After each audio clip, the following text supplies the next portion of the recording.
Thank you for joining our morning japa session. Hello, Hare Krishna. Ron Prabhu, Levi, Jake, Jonna Mataji, Moksha Lakshmi Mataji, Noemi Mataji, Noreen, Riza, Veronica, Rolly, McCoy, Paolo, Milka, and those who are watching sa ating Facebook Live. Hare Krishna. And welcome sa ating Monk in the Middle podcast, the Srimad Bhagavatam study. So if you don't have this copy yet, just let me know. May parating tayo ng mga copies.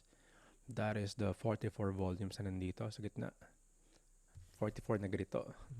Pero merong another version that is 18 volumes, the bigger one. Yes, if you want to also advance read or back read, meron tayong ebooks and copy rin sa website. So if you want the link or the ebooks, it's free. I can send it to you. Just let me know. And if wala pa kayo sa Monk in the Middle podcast na group chat, let me know also. Because the announcement will be posted there. Hare Krishna. And you know the drill. Before we enter in the realm of our study in the Srimad Bhagavatam, the deeper study ng yoga philosophy, we should be in the proper mood, in the mood of request, in the mood of humility. So join me as we recite the Invocation Mantras. Hopefully, kabisado na ng iba to. Ang technique daw to memorize yung mga verses is to get the meter kung paano yung tono. Om Namo Bhagavate Vasudevaya. Om Namo Bhagavate Vasudevaya. Om Namo Bhagavate Vasudevaya. Narayanam namaskritya naram chaiva narotamam devim saraswatim vyasam tato jayam mudirayat nashta prayashu abhadreshu nityam bhagavata sevaya bhagavate utamas loke bhaktir bhavati naistiki. I offer my obeisances to the Supreme Personality of Godhead, Vasudev. Before reciting this Srimad Bhagavatam, which is the very means of conquest, one should offer respectful obeisances unto the Personality of Godhead, Narayan, unto Nara Narayan Rishi, the supremmost human being, unto Mother Saraswati, the goddess of learning, and unto Srila Vyasadeva, the author. By regular attendance in classes on the Bhagavatam, and by rendering of service to the pure devotee, all that is troublesome to the heart is almost completely destroyed. And the loving service unto the personality of Godhead, who is praised with transcendental songs, is established as an irrevocable fact. So ang ating nakaraan, very exciting kasi Vidura already convinced Dhritarashtra, sila yung magkapatid, and isang nag-pass away na kapatid nila is si Pandu. And that previous emperor Pandu, yung anak niya na Pandavas, headed by Yudhishthira Maharaj, sila na yung nag-reign ng kingdom. Pero si Dhritarashtra na iwan sa kingdom. Even though he was the culprit, bakit nagkaroon din ng war? So, out of his shameless and attachment sa power, naiwan siya dun sa kingdom, even though plinano niyang patayin yung mga Pandavas na yun, yung mga pamangkin niya. So, what a shame. Just for an attachment. Tawag sa kanya ni Vidura, just eating the remnants of Bhima, yung isang Pandavas, because of his attachment. Then, na-convince niya si Dhritarashtra to become a Kripana, to renounce everything, to prepare for death because he's too old already. But his chaste wife Gandhari sumama sa kanya in the forest. Then Yudhishthir, the emperor, yung pamangkin niya, but also sila yung naka-receive ng grabing punishment or mga bad deeds coming from Dhritarashtra and yung family ni Dhritarashtra. He's still respectful. After he did his morning duties, he wanted to visit and pay obeisances sa mga elders.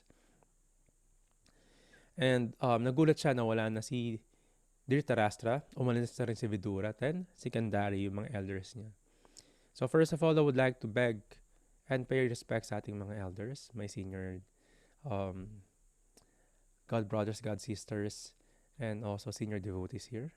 Yan, Mother Moksha Lakshmi Mataji. And please bless me so I could share something beneficial for everyone and for me. Hare Krishna. So yes, nagulat na siya and tinatanong ni Yudhishthir si Sanjay, yung assistant. Asa na si Vidura, Dhritarashtra, and my aunt na si Gandhari? And out of separation, that feeling, si Sanjay hindi makasagot. And because of that moment, this transcendental spaceman, yung isa sa pinaka-interesting na personalities sa scriptures, si Narada Muni, lumabas uli siya sa scenario na to. He can travel actually in all places, in all times, because he's also a pure devotee of Krishna.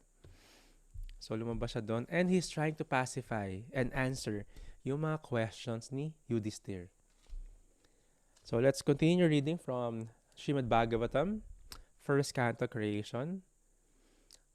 This version of book, this volume is on part 3. Chapter 13, Dhritarashtra quits home. Text number... Ito ba tayo minto? We stopped text number 45 yesterday. Yeah, basahin natin yung 45. Therefore, give up your anxiety due to ignorance of the self. You are now thinking of how they who are helpless, poor creatures, will exist without you. That is the illusion of our skin disease. We are too much attached. We think, pag wala tayo, hindi na mabubuhay yung mundo. Hindi na ikot yung mundo. Paano na yung mga kamag-anak ko? Paano na yung mga anak ko? Paano sila mabubuhay? No. Tutuloy yung buhay kahit wala tayo. Tutuloy yung mundo. Tutuloy yung solar system. Yung cycle ng predator and prey sa mundo. Tutuloy kahit wala tayo. In fact, we're just part of it. When we think of our kith and kin as being helpless and dependent on us, it is all due to ignorance. Lagi natin iniisip yun. And that's actually the sad thing when people are dying. They're always, ang consciousness pa rin nila yung nasa family nila, yung mga responsibilities nila, mga relatives nila. And sadly, if that would be the consciousness before dying, ikot lang din siya ulit. Whatever the state of being one remembers when he quits his body, that state he will attain after nung death niya, without fail. Next life niya, ikot lang siya doon. He thought of sense gratification, he will be in an animalistic body. He thought of yung mga relatives pa rin niya, babalik naman siya sa mga relatives niya. Pero baka ipis ka doon sa bahay ninyo. Depende sa karma mo. Diba? O kaya beggar ka na palaging paikot-ikot doon sa dating bahay mo. So, depende. Pwede kang ipanganak dun sa mga apo, which is in the tradition sa ating mga tribe sa Philippines when I was traveling. Ganun yung, where they worship the ancestors, the spirits, and the ghosts. At the same time, they wanted to be born in the same tribe. So, paikot-ikot lang sila dun.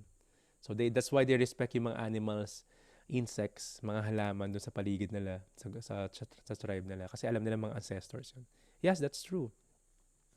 If you worship the demigods, you will be born within the demigods. If you worship the ghosts and spirits, if we're doing this mga kulam and all other powers, and getting the powers from these ghosts and spirits, yeah, you will be born the same with them.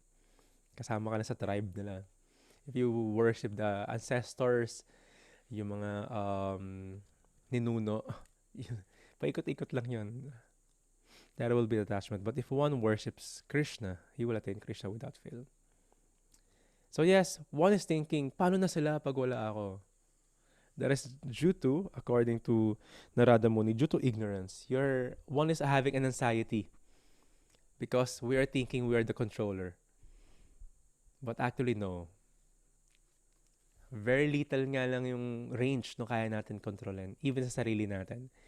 Hindi mo nga mautusan yung heart mo tumibok ng certain beats per minute. Diba? Pag kinabahan ka, kakabok siya.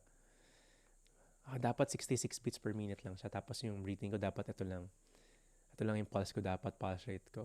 Dapat yung blood sugar ko, dapat nasa ganitong range lang. Hindi mo nga mautusan yung body mo eh. Ang daming involuntary movement. What more pa yung ibang tao? So, a foolish man will think he can control. Some could, because of some skill set, because of their words, charm, or power, money. Pero he's not the supreme controller. In one way, he could be. But of course, we're always under the control of something bigger. Text number 46. This gross material body, made of 5 elements, is already under the control of eternal time, kala, action, karma, and modes of material nature, guna. How then can it, being already in the jaws of the serpent, protect others? So us thinking we're trying to protect our family members, our friends, ourselves, such an illusion. Even us. And sabi ni Narada Muni dito, this body is made of 5 elements. Earth, water, wind, fire, ether. So ito lang naman siya eh. Pero this is subjected to time, which is a very important topic, to actions or karma, and material nature. These 3. Time is inevitable. This is Krishna himself. Kala. Meron siyang form in the chapter 11 ng Bhagavad Gita, the universal form, where he showed his universal form to Arjuna. And Arjuna was so frightened. He's seeing Krishna's million of arms, mouth, teeth, belly, tapos nakikita niya yung mga garlands, lahat ng forms. He was so afraid, he asked Krishna, who are you and what is your purpose? Sabi ni Krishna sa kanya, time I am the destroyer of everything. So no one could stop time. The time is the destroyer of everything. So we are subjected sa time. Diba? Tumatanda tayo. The setting and the rising of the sun is determining yung pag-age natin. Binabawasan yung life natin. If you are 33 years old, you died already 33 years. Sinantay na lang kung kailan tayo matatapos mamatay. We're always dying. So that's kala action, the karma, what actions we did in our past, this lifetime or previous lifetime, ayun yung meron tayo ngayon. Ito yung mga nasa paligid natin. Yung mga hindi natin hiniling ngayon, pero dumadating. Of course, hiniling natin dati yon by our actions, by our desires, diba? Where yung willing natin, action, feeling, willing natin. So, nandun siya. So, that's action. The modes of material nature, we are subjected and like puppet on the strings, the mode of goodness, mode of goodness, passion, and ignorance. These are very hard to overcome. Gunamayi. These ropes, guna. And one could only overcome these material modes of nature if one surrenders to Krishna. Purport by Srila Prabhupada, the world's movements for freedom through political, economic, social, and cultural propaganda can do no benefit to anyone, for they are controlled by the superior power. Yes. No one could really determine how the supreme controller kung paano nangyayari. Yes, there could be someone controlling yung mga 1%er, the super rich, the demonic leaders. The scriptures is telling yung mga leaders in this Kali Yuga. Kaya nagkakagulo dito, mga demonic talaga sila. Actually, mga demons nga daw talaga sila na pumunta sa earth. So, kahit anong propaganda gawin, wala ka masyadong magagawang big impact. Kasi si Krishna yung supreme controller. You can make something that could last for some time. Pero hindi yun yung purpose ng life natin. We wanted to, kahit anong, how they call it, sigaw mo, kahit anong post mo, kahit anong rally natin, it will be how it should be. It's Krishna's arrangement. And Kali Yuga, it's degrading. The time is always degrading.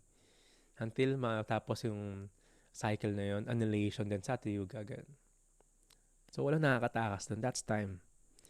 Will do no benefit to anyone kasi this is not the goal of life. This is under the control of material nature, which is under the direction of Krishna. So we are always here and bound by these ropes, this goodness, passion, and ignorance. And madalas nasa passion and ignorance yung mga tao. We always want na makapunta tayo dun sa mode of goodness. In that mode of goodness, there is a great possibility and facility to practice spiritual life para makaalis tayo totally sa tatlong to.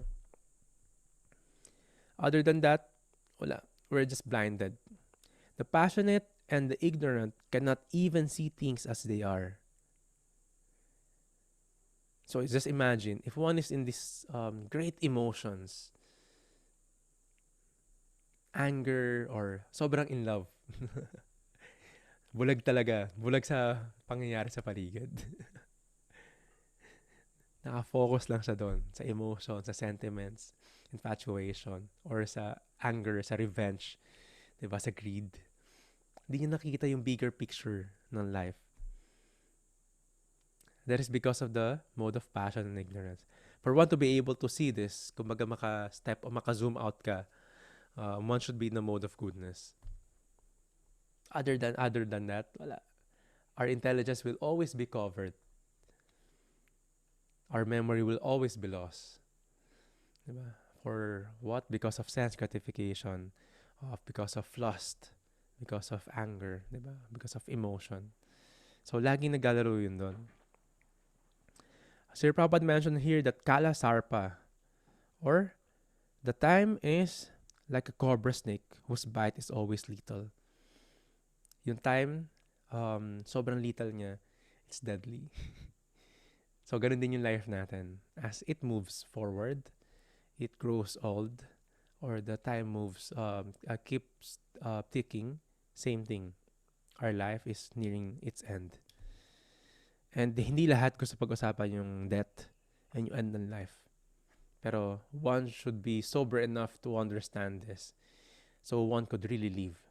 Hindi ka nag-escape lang dun sa idea ng death. Tapos pag andyan na, you're in full of anxiety, takot na takot ka sa death because you don't know what's waiting for you. If you are a really sinner, or how they call it, you live your life like an animal. Yeah. Good karma, bad karma will happen. The highest perfectional project of philanthropic activities is to engage everyone in the act of preaching the Bhakti Yoga all over the world, because that alone can save the people from the control of Maya, or illusion, or material nature, represented by Kala, Karma, Guna. So this is a representation of Maya, the illusion. The time, the modes of material nature, and the karma.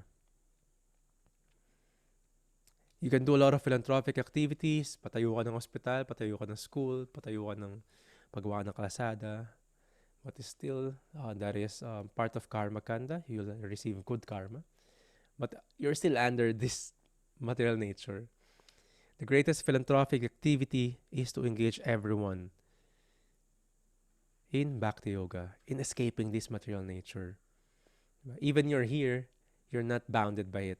All this material nature is bowing down to you. How could I serve you? To serve Krishna. So you can see the other saintly person. Di sila bounded ng ganitong nature. Yes, the body might be there. The body will grow old also, will die. Pero they're not under this material nature.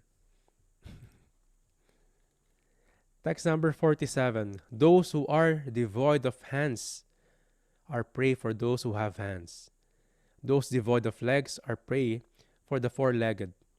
The weak are the subsistence of the strong. And the general rule holds that one living being is the food for another. So this explains and answers also the question ni Maharaj Yudhishthir. Kasi may separation siya dun sa mga tito niya. Vidura, Dhritarashtra, saka si Gandhari, yung tita niya, yung aunt niya. Ang question niya, Um, paano na yung mga uncle and yung auntie niya? Then paano sila ma-maintain? Ayun yung question niya. And Narada Muni sinasabi niya, this life, one is a natural food for another. Kahit saan ka pumunta. The strong will be, the weak will be how do you call this, that term? Subsistence of the strong. The weak are the subsistence of the strong. Will always be under the strong. It's not always in the abusive state. Pero you can see that in nature. Diba? Pagkakainin mo na yung pechay, hindi naman lumalaban yung pechay sa'yo. Kaya yung broccoli, huwag mo kainin.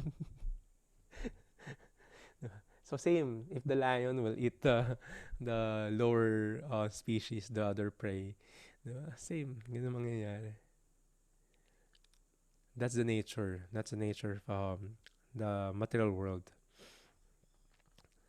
So this one, inarrange ni Krishna yun. Kahit pumunta ka sa jungle, pumunta ka sa garden, there's an illusion where sarap mabuhay sa mga rural areas, peaceful, 'di ba? Wala sa mga ingay, walang chismis and all.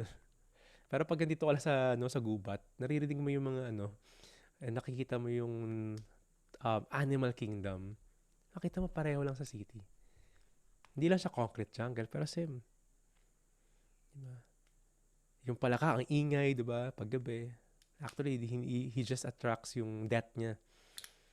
Yung snake, di niya kailangan hindi na niya kailangan hanapin na saan yung palaka kasi maingay siya. Alam niya kung saan. Diba? Yung mga birds, di mo alam kung ano yung pinag-uusapan nila. Saan yung food? Saan yung food? Diba? Umaga-umaga. Alam mo ba si Marites? Wala nga namamatay in natural death. Madalas dito, pag nanghina na yung animal, nakita mo may lizard. Nanghina na siya. The ants will eat them. Kahit gumagalaw pa siya. Same. It's a wildlife. The strong will always be dominant doon sa mga inferior. Pero, Krishna arranged all this. Even you see all these living entities. Hindi naman sila basta-basta mag-starve, magugutom eh. Krishna's providing. Diba? It is only the human who is hoarding yung mga resources galing sa nature. Mag-iwan ka ng one sack of rice in the middle sa road. Yung mga birds pupunta doon, kakain sila nung kailangan nila kainin. Yung daga, galon din, or sabi mo may raccoon or may squirrel, kain sila, tapos alis na sila. Pero maglagay ka ng tao, iuuwi ng tao yun. Diba? Mahilig mag-hoard yung tao. Yung illusion ng hunger, ng starvation sa mundo is really an illusion. Diba? You will spend billions of dollars just to go to for what? Outer space. Just for what again? Status ng isang country. Same. Diba? Pagpunta mo doon, aksaya ka lang.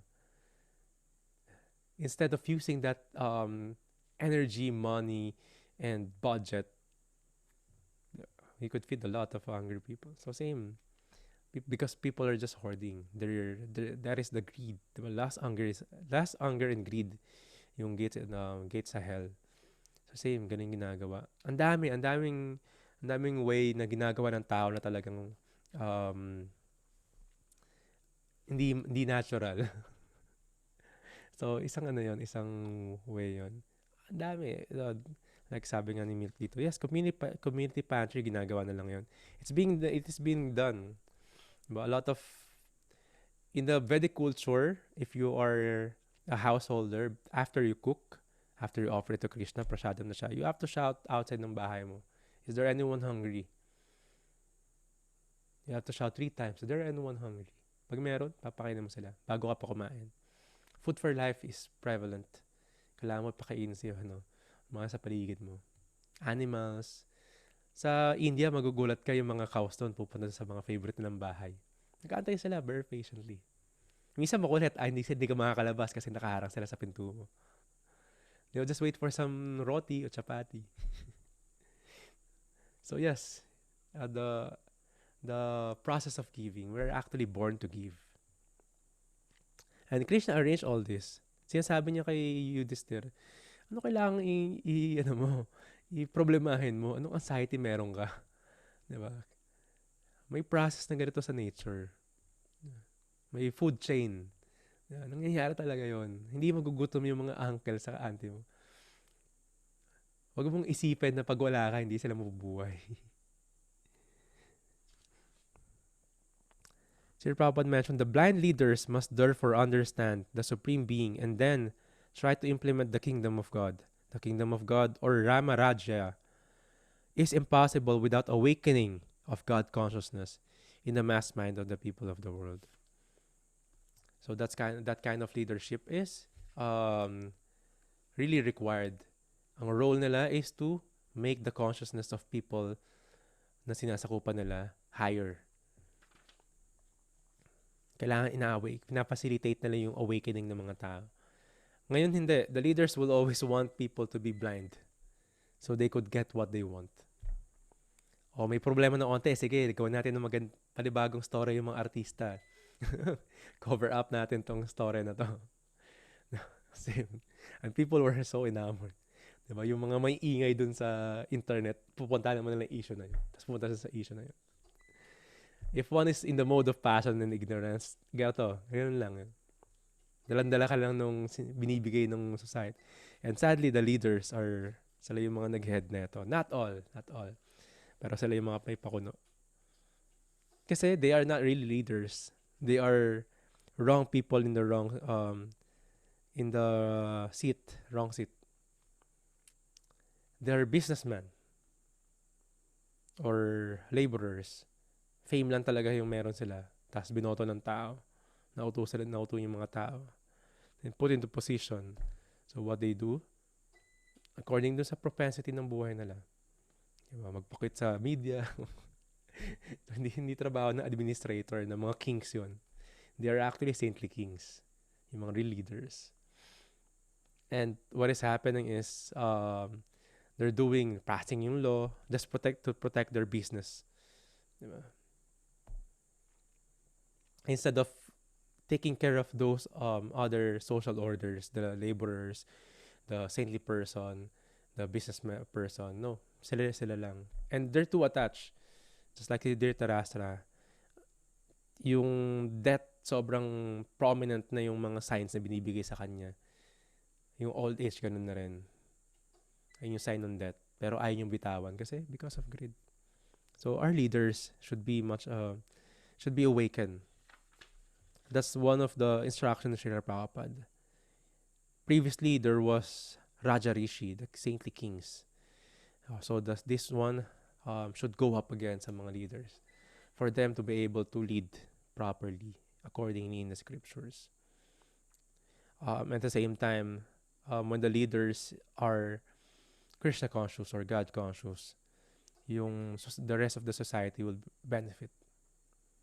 And when a lot of people are Krishna conscious, Mother Earth will be so pleased. All the resources na mga tinago na niya ngayon, she can right away give it the fruits, the grains, diba? The proper the nature, the rain, lahat, the herbs, yung mga herbs dati sobrang how they call that? Ginagamit din ng Ayurveda. Sobrang potent. Talagang fountain of youth. Sa Mahabharat War, kapag nagpapanaan sila doon, minsan sila Krishna, so sila Arjuna, tatamaan sila or yung mga ibang personalities, tapos may himatay. Dadali nilang sandali sa camp, they'll just put herbs, yung mga Ayurvedic, mga Brahmanas, Ayurvedic doctors nun. Magaling na sila. Diba? Ngayon, wala. Yung potency ng mga medicines natin is very, very weak. That's why yung mga sickness, yung mga virus, sobrang prominent. It is also because it's a collective karma.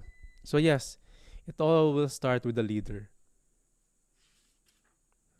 Therefore, O King, you should look to the Supreme to the Supreme Lord only, who is one without a second, and who manifests himself by different energies. It is both within and without. So si Krishna is within as the Paramatma, as the Super Soul, Chirodakashaya Vishnu. Siya yung medyo bumubulong sa'yo. Chant ka naman. Pag yung bumulong sa'yo, mag-cellphone ka naman.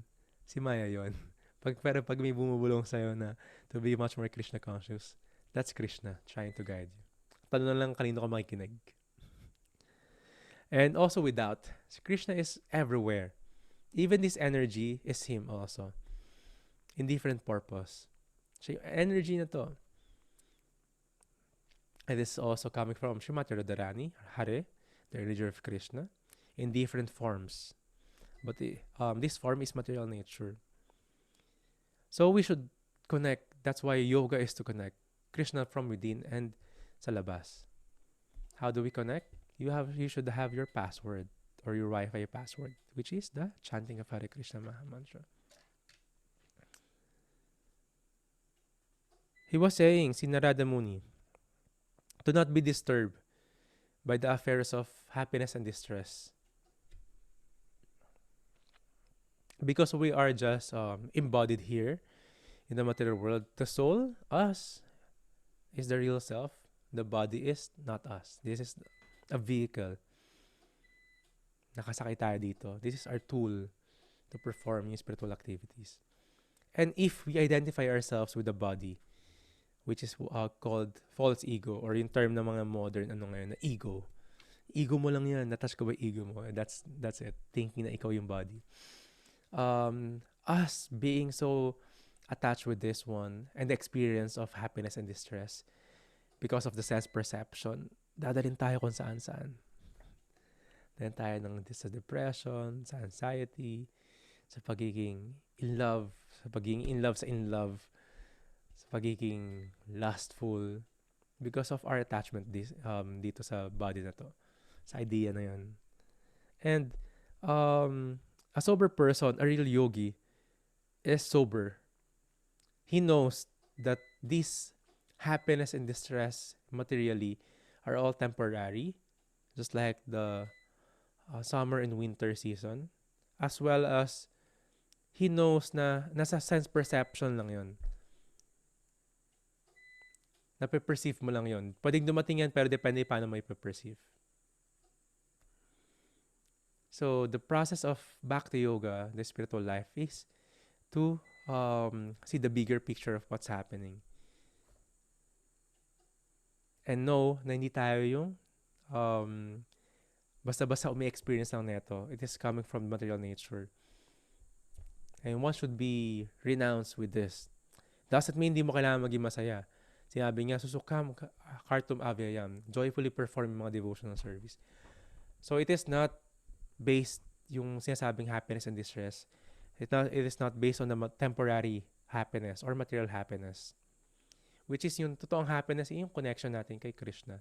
Connection natin sa sarili natin, knowing who we are, aham brahmasmi. Connection sa ibang souls, and connection kay Krishna. If one is really connected, one could feel the real happiness. Text 49, that Supreme Personality of Godhead, Lord Shri Krishna, in the guise of all devouring time, Kala Rupa, has now descended on earth to eliminate the envious from the world. So this time, and yung final neto is that, will eliminate everyone. But a devotee of Krishna is not afraid. They see death as Krishna himself, and yung ibang tao, they see that as nakakatakot. Diba? Kasi they don't know. The perfect analogy, again, paulit-ulit tayo dito, pero we have to understand. We have to be always reminded. Just like when yung cat is grabbing his kitten sa nape niya, sa batok, just to transfer, to put in a safe place. Pero same thing, yung fangs ng cat na yon, yung pag-grab niya dun sa mga rat, sa mga daga, fearful sa kanya yon. Diba? Nakita niya death ko to. Yung mga kitten, kagat-kagat siya, ayun yung death, pero he's safe. Same thing, if one is a Krishna conscious person, spend his life Krishna consciously, he knows na yung death niya is just a process, either him going back to kay Krishna, or him to continue his bhakti yoga, his devotional service and love para kay Krishna in a different body. Kasi the body will be useless after some time. May wear and tear yun. So he was explaining here na Ka- Kalarupa is actually fearful dito yung mga demons. Kaya mga demoniac person din. Bakit? Takot na takot sila tumanda. Yung demons lagi na lang gusto maging immortal. Kahit naman sa mga movies. Pero nanggaling lang din naman sa scriptures. Si Ravana wanted to become immortal. Yung kalaban ni Lord Ram. Si Hiranyakashipu wanted to become immortal. Nag-perform siya ng yoga asana for thousands of years for him to get the boon na maging immortal. But no, they could not be. Si Lord Brahma, magbibigay ng boon sa kanila para tigil yung austerities nila to stop the disturbance. Would always say, even I, hindi ako immortal. Paano ko ibibigay sa inyo yun? So, yeah, this demonic person wanted to always fight against time. Kasi, they just want to enjoy sense gratification nila, yung lust, anger, and greed gusto nilang i-feed. And time, alam nila, will end yung mga pinaglilibangan nila, minubuhusan nila ng time and energy. Text number 15. The Lord has already performed his duties to help the demigods, and he is waiting to rest. You Pandavas may wait as long as the Lord is here on earth. So ginawa na ni Krishna yung mga kailangan niyang gawin in different ways. And he was just saying, people just need to do yung mga kailangan gawin. And actually, this time, habang nag-uusap si Narada Muni sa kasi Yudhishthir, Narada Muni already knew na si Krishna already left this material world. Sinama na niya yung mga ibang mga associates niya. And that's why andito na yung Srimad Bhagavatam. Nag-advent yung Srimad Bhagavatam when Krishna how do you call it? Goes back to his eternal abode and other pastimes sa ibang universe. So, and also Krishna is yung one great incarnation niya is yung Srimad Bhagavatam. You want to take shelter kay Krishna? Take shelter to the Srimad Bhagavatam. Text number 51. O King, your uncle Dhritarashtra, his brother Vidura, and his wife Gandhari have gone to the southern side of the Himalaya mountains, where there are shelters for the great sage. So, pinacify na ni Vidura yung mind, yung anxiety ni Yudhishthir. But first, nagbigay muna siya ng mga philosophical analogies and explanations para mas ma-ready yung news na sinabi ni Vidura. And mas maintindihan, may lesson, may realization. Hindi lang niya sinagot basta-basta. Ito yung ginawa ni Vidura, ni Dhritarashtra sa Gandhari. Pumunta na sa northern area, sa south ng Himalayas. Tapos marami doon ng mga sages na nag-perform ng austerities nila to prepare for that. And you don't have to worry. Ang daming shelter ng mga sages doon. People go there to serve. When they feed this saintly person, a lot of benefit will be there. Materially and spiritually. So, hindi mo kailangan mag-alala. The place is called Saptasrota, divided by 7. Ano yung meaning? Sapta 7. Because the waters of the sacred Ganges were divided into 7 branches. This was done for the satisfaction of the 7 great rishis. So may history lang din yun bakit Saptasrota, yung name ng place na pinuntahan ni nila Vidura sa Dhritarashtra. On the banks of the Saptasrota, Dhritarashtra is now engaged in beginning Ashtanga Yoga. Paano nagsisimula yung Ashtanga Yoga? By bathing 3 times daily, in the morning, noon, and evening. By performing the Agnihotra, the fire sacrifice, with fire. Agnihotra, sacrifice with fire, and by drinking only water. So he's fasting. This helps one control the mind, the senses, and frees one completely from the thoughts of familial affection. So these are the purposes of yoga asanas. In the scriptures, it is the Ashtanga Yoga. Ayun yung term doon. Ashtanga Yoga ngayon, naging flow na lang siya. Tapos may Hatha Yoga, may Hot Yoga. Dami ng klaseng yoga. But those are all part of, originally the name is Ashtanga Yoga. Ayun yung scriptural name niya. Then, of course, other branches in the practices. Yoga system is a mechanical way because it's movement, in gross form.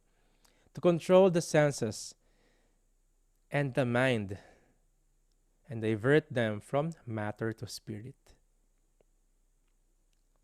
So this is a preliminary process na mga sitting postures, meditation, spiritual thoughts, manipulation of air passing within the body, the pranayama, gradual situation in trance, so going to samadhi, para makapag-meditate kay Krishna from within. So may process siya, the 8 limbs of yoga process, and then yung mga yama niyama, the rules and regulation.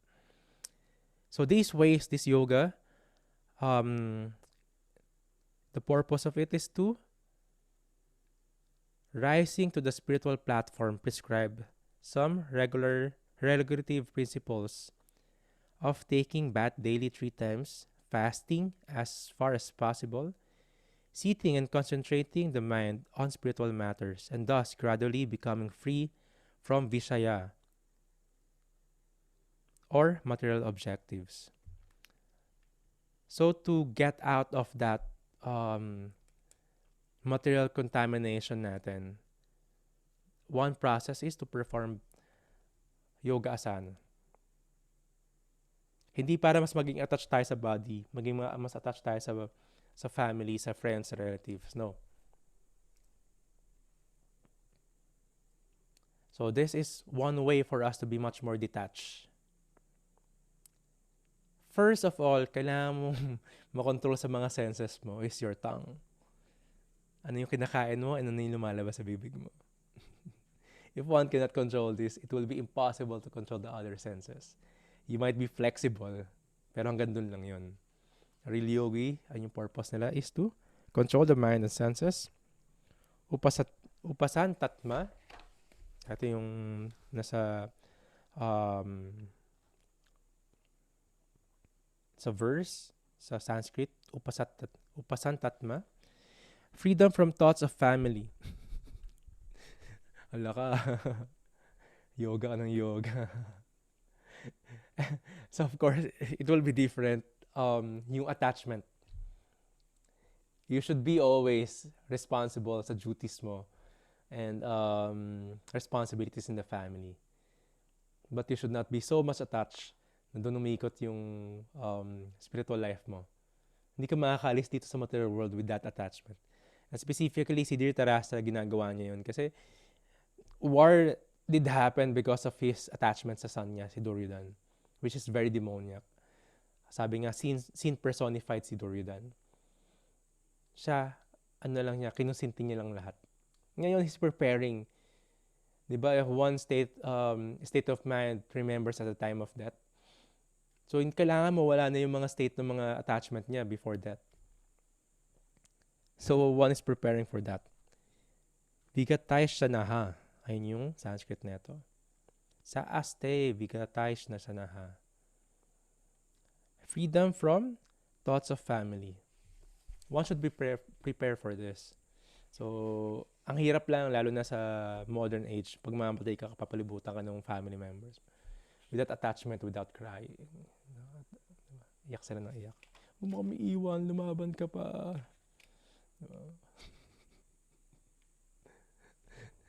Tapos ikaw hirap na hirap ka, diba? Tapos sini-CPR ka ng mga doon sa emergency, tapos may mga tube-tube ka dito. Tapos iniiyak ka ng ganun. That state, ayun yung state mo mamamatay ka. Hindi mo alam parang pag namatay ka, paano na yung family mo? Gala na iniisip mo rin. It's not a glorious death. So one should be prepared for this. That's why the real retirement ng life ng tao is not just to retire sa work, tas mag-enjoy ka lang. Punta ka lang sa isla, tas magbuko ka lang doon, tas puro bisyo ka na lang. Diba? Nood ka na lang ng TV, basa ka ng dyaryo. Hindi yun yung real retirement. Real retirement is preparation for death by practicing spiritual activities. One process is this, yoga. Another, let's continue to read. Yoga system helps one to become free from all these illusory thoughts and gradually turn towards the absolute person, Paramatma, Krishna from within. So, gradual process yon. So, don't worry. You can still continue to do your yoga asana now. It's a gradual process. Pero, the first step is control the senses, then control the mind. So, tawa ka ng tawa yung tropa namin gumawa siya ng beer yoga. Yun, nag-flop. Walang pinuntahan. Doesn't make sense. Kaya ka gumagawa ng yoga to control the senses. Tapos, haluan mo ng ganon. Or yung iba haluan mo na yung mga spiritual activities ng false ego, ng yabang, na better ka than others. See, we are in the text 53. 1:13, text 53. So, that's the process of yoga asana. Pero the highest na magagawa ng yoga asana is to meditate on Krishna from within. So, later we will know anong difference nito sa Bhakti Yoga. Kaya, topmost ng yoga ladder is Bhakti Yoga. Yes, andun yung mga byproducts ng yoga system na to, ng yoga asana. Andyan na yung mga healing, andyan na yung mga, how do you call this? Mystic powers. What more pa yung mga flexibility. Tawag nila rito, cheap belief or cheap na pagtingin sa yoga system. It's very cheap. Hindi na nakabatay doon. Or just business. Lalo na yung exercise lang. It's a way, it's a form, byproduct niya, is to keeping this soul and body together, healthy and optimum stage. Yeah, sure, do that. But that is not the real spiritual goal of it. Lalo na kung akit na sa ulo yung process of this yoga. This is a foolish man who wants to be a cheap yogi without observing the regulative principles. A man who has no control over the tongue at first can hardly become a yogi. So, kakaiba yung process na yon. It's a reality. Not a lot of yogi now is doing this. They're just doing it for exercise. Which is hindi masama. Hindi masama yun. Pero there's much more deeper. I really hope they dig deeper dun sa practice. Not just speculating. Feeling ko yung yoga ganito eh. Yung yoga para sa lahat and para sa walang definition ng spirituality or ng scriptures. You can do it. Lahat ng tao may say. Pero walang basihan. And that's why the scriptures, they're advising that there is 3 praman or authority, the guru, sadhu, and sastra. The spiritual teachers, na meron silang teacher, na may teacher din sila, may teacher na yon hanggang umabot kay Krishna. So the knowledge will be, the chain of knowledge is there. The sadhus, yung mga saintly persons na nagka-practice noon, siyempre may mga teachers din sila. Kasama dun sa line na yon, sa lineage na yon. Then the scriptures, the sastra. So these 3 should be in sync. If one is trying to practice something, kaya may mga nagtatanong sa akin palagi, what do you think about this? What do you think? Alam ko muna, is nasa scriptures ba yon? Or mayroon bang guru and sadhu na nagpa-practice nun, pero according din sa scriptures? So, kailangan 3 nag-a-agree doon. If not, it is just man-made. Invento lang nila, speculation lang nila. Or may nag-meditate, ganito yung nangyari. Diba? Gawa siya ng bagong religion. Diba? Bagong grupo. No, walang authority. Wala siyang authenticity. Ganon. So yes, first, we should control the tongue. It will follow. Hirap kontrolin kaya ng tongue. Daming gusto kainin, daming cravings. No? For the sake nung tongue, yung sense of tongue na dito, ito lang yun, one, isang dangkal lang siya. Diba? One will kill animals for that sake lang. And lahat na ng reason nila for meat eating na debunk na, protein, what? Hindi totoo yun. Kaya ginawa yung animals para maging under sa mga tao. Yung tao yung dominant. Yes, to protect, not to abuse. Yan. Para lahat, sabi ni Naomi, parang lahat naman walang authority. Hindi lahat, hindi absolutely. The scriptures is the authority kasi galing kay Krishna yun. Siya yung nag-compile, siya yung author, siya rin yung nakakalam. Vidayascha sarvashcha aham eva vidyu. Vedanta Krid Veda Vid Eva Chaham. So that's the authority. The question is, sino authority yung ipa-follow mo? Yung mind mo, parang I was in a punk culture back then. No authority. Diba? That agnostic, that anarchist. Diba? But yeah, no. They're still following. We are still following authorities. Diba? Yung mga kasama namin nun, kinukonsume nila yung mga alak na made by this great company, yung sigarilyo nila. They're following the authority ng mind. Diba? May leader din kami dun sa grupo. Parang same. May authority talaga. Ayaw mo lang ng ibang authority. Ayun niya yung question eh. Kanino ka mag-follow? Kasi we need to follow. We are servants. That's the nature of the soul. That's the Dharma. Sanatana Dharma. So we need to follow. Question is, kanino? Are you just wasting time following someone? Fan ka lang ng isang artista. Fan ka ng isang artist, musician, tapos lahat ng sabihin nila, isa sa buhay mo. O ng isang author, or isang just leader, pseudo-guru. So same. Ano authority? That's why there's scriptures, sadhu, and sastra.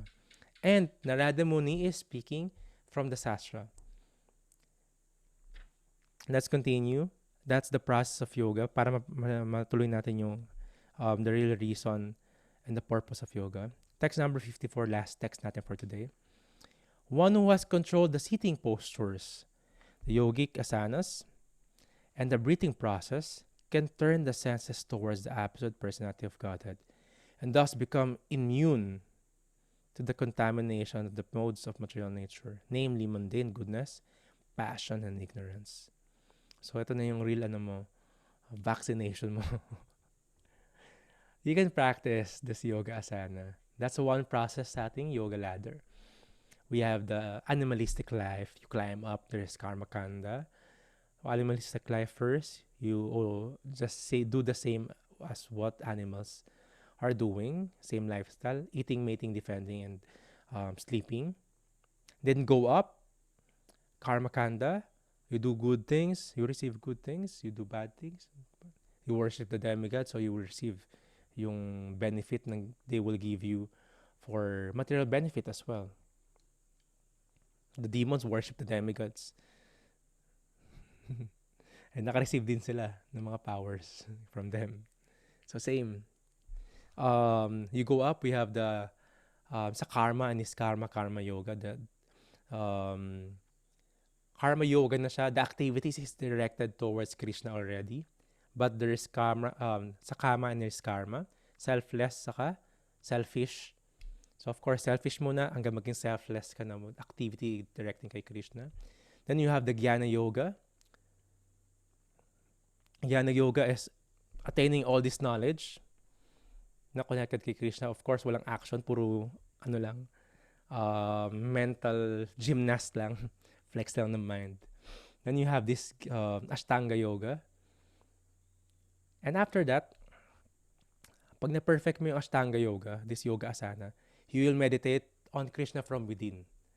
And when one have a darshan from Krishna from within, just like what Ruma Maharaj experienced, I was just praying and meditating on just a piece of glass compared dun sa darshan niya kay Krishna. And dun magsisimula yung Bhakti Yoga. Even Lord Shiva, that is his prayer. He wanted to see Krishna from within. And afterwards, he will pray for him to have the association of devotees so he could always remember Krishna. Mag-start na yung Bhakti Yoga.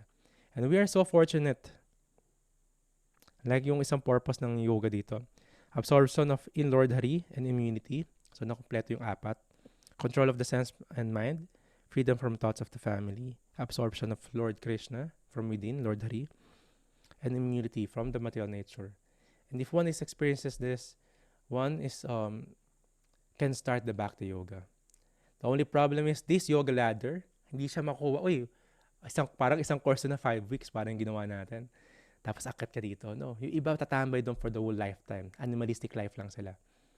Yung iba sa karma candle life lang sila. Good and bad karma lang. Minsan hindi lang lifetime. Minsan lifetimes. Minsan doon sila sa karma yoga. Ang daming ganun. In other community. Yung mga Indian. Ganun, they will donate money. Pray sa temple. Ang daming gestures. Hindi mo alam. Tapos ang daming nakikita ko palagi sa temple. Pero hindi naman sila nagka-chant, ayaw nila mag-perform ng devotion service, donate lang sila, continue sila ng mga activities nila. Yung iba, nagpa-perform ng activities, nag-donate, pero para kay Krishna na, ba't na sila nag-work? So, selfless na. Some will study, some will do yoga. So, these stages, minsan, are madalas sumatambay yung mga tao doon. Sobrang tagal. Lifetimes even. Then go up, tas lifetimes ulit doon. That's why we're so fortunate that Krishna, because of this authority, of the Guru, Sadhu, and Sastra, gave us the process. He is the ocean of mercy. Gave us the process of the express elevator of Bhakti Yoga. Bhakti Yoga, you will do this, everything. To control the senses, Bhakti Yoga is there. To control the sight, the sense of sight, you have to see Krishna. You will be satisfied. And when you see the nature, you will see Krishna. You know na yung birds chirping in the morning or the sounds ng flute ni Krishna. The moon and the sun is his eyes, a universal form niya. You can see Krishna everywhere. And of course, we know his original form, which is given also in the scriptures. Hindi siya inimbento na isang pintor lang. Sa scriptures kung ano itsura niya, anong kulay niya. Hearing ganon, you hear the kirtan music. You hear the chanting of Hare Krishna mantra. The taste, you have the prasadam. The sense of touch, ganun din. Different ways. You have the chapamala. Kuha ng rag, clean your temple, clean your altar. Humble position. You bow down, you move. You bow down, austerity of the body. You dovetail all these senses. That is what you call yukta vairagya. All these senses, yes, you can perform yoga, and you can also not perform yoga because you're in the express elevator already. How? By dovetailing all the senses, all the skills, all the talents to Krishna. Just like si Arjuna, you have to fight in the war. Hindi naman sinabing mag-yoga asana ka rito eh. How you fight in the war? What? Think of me, become my devotee. Diba? Worship me. And by that, you will come to me without fail. So one should be Krishna conscious. So the real purpose of yoga asana is to go up sa Bhakti Yoga. But if you have the express elevator of Bhakti Yoga, you may or may not do the yoga asana. But ako, ginagawa ko pa rin. Mamaya after natin mag-yoga asana. That's my morning routine. So now, at least we know deeper kung anong purpose nun. And we know the priorities to perform the Bhakti Yoga process. So the best way to do that is the first two processing in Bhakti Yoga, devotional service, Saravanam, Kirtanam, hearing and chanting of the Bhagavat, the book Bhagavat, written by the person Bhagavat, and also by chanting Hare Krishna Mahamantra. The chanting of the Yuga Dharmas Harinam Sankirtan. The process of yoga for this Kali Yuga is Hare Krishna, Krishna Krishna, Hare Hare. Hare Rama, Rama Rama, Hare Hare. So that will be it for today kasi magiging mas exciting pa yung mangyayari. Malalaman natin kung ano yung nangyari kay Dhritarashtra after niya i-perform yung process niya doon sa Himalayan mountain. And bakit this process of Bhakti Yoga is meant for us not to go to the Himalaya, but also to practice here, wherever you are. May mga, of course, adjustment. Pero the greatest na pwede natin gawin is changing our consciousness. Sabi ang consciousness, heart sa mind. Same. To make our consciousness Krishna conscious. So yes, first step is chanting of Hare Krishna Maha Mantra. So please try to finish your rounds today. Read Srila Prabhupada books. And I think it's... Yeah. Kita-kita tayo tonight, 7 o'clock. There will be a bonding night for those previous batches, like a question and answer also. Yeah, same room and same password. Hare Krishna, my dear Prabhus and dear Matajis. Good morning. Krantara Srimad Bhagavatam Ki Jai. Srila Prabhupada Ki Jai. Gaur Premanande. All glories to you, assembled devotees. Paalam. Thank you sa mga nasa Zoom natin. Oliver, Paolo, Mother Moksha, Levi, Milka, Rolly, McCoy, Prabhu Ron, Naimi, Riza, Shamrasika Prabhu, Hare Krishna. We have Tina, Mother Tina, and those who are watching din sa ating Facebook Live, and those who are watching sa mga late recordings.